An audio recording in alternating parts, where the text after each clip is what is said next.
Use Excel to schedule employees.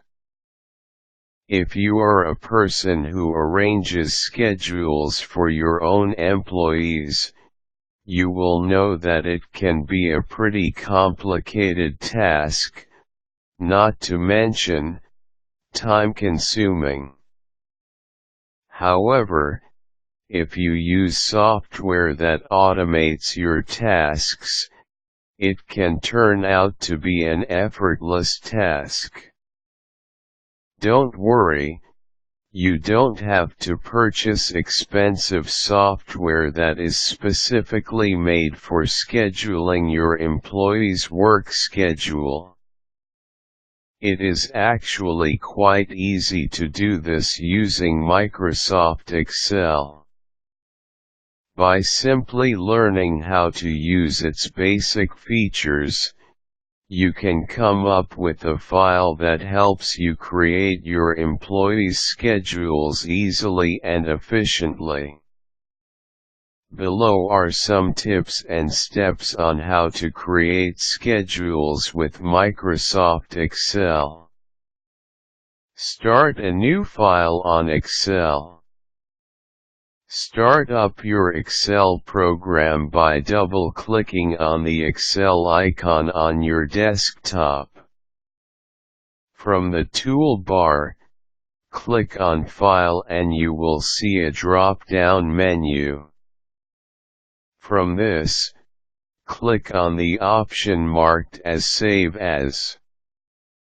You will then save this Excel file on your computer.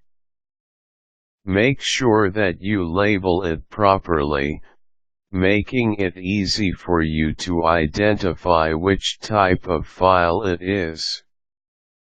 You can now locate your file easily. It is best to label your file with the date so you can easily refer to these when you need to. Organize your rows. First, you have to determine how to arrange your data. Identify which data should be assigned to particular rows and columns. Once you have done this, you can begin labeling the rows so you won't forget what data should be put there. In this case, it is suggested that you type in the days of the week in the first rows. Type in all the days of the week on the first row, beginning from Sunday and ending on Saturday. For better understanding, the field marked Sunday should be the cell B1, Monday is on C1, Tuesday is D1, and so on. Input data in the columns. Go to the first column marked A and go to cell A2. Type in the time period you wish to cover.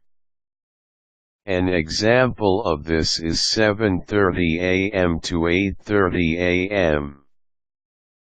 It is up to you to decide whether you wish to record time periods by hour, or every half hour. Fill up the columns until you complete a whole workday's worth. You can rearrange the layout to suit your preference, but doing it this way will ensure that the data will come out neatly. Once you have done this, you can now type in the names of the employees you would like to assign on the scheduled time periods. Save the file. Once you have factored in all the names in their designated schedules, you now have a complete schedule for your employees. Make sure that you save the document so you will not lose the progress you have made. You can print this schedule once you are done so you can distribute it to all your employees. The beauty of organizing your employees' schedules in Excel is that it is very easy to edit and revise. You simply have to save the file as a different version and you will have a different schedule for them.